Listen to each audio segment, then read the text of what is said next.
naturalmente, porque si yo hubiese continuado en Pangua, yo hubiese sido agricultor. Para mí la naturaleza es la matriz de la vida. Yo tengo el más alto concepto de la naturaleza. Sí, señor. ¿Y la tierra? De igual suerte, nosotros somos tierra.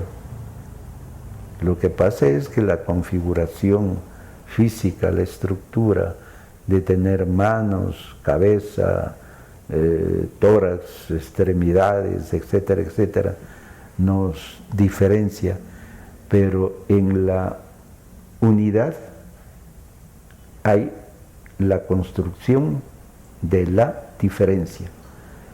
Esa es la esencia de cómo yo concibo la naturaleza y la tierra. La naturaleza, la tierra, es la matriz de la vida, no ni en los cielos ni en los infiernos, porque no existen ni cielos ni existe infiernos.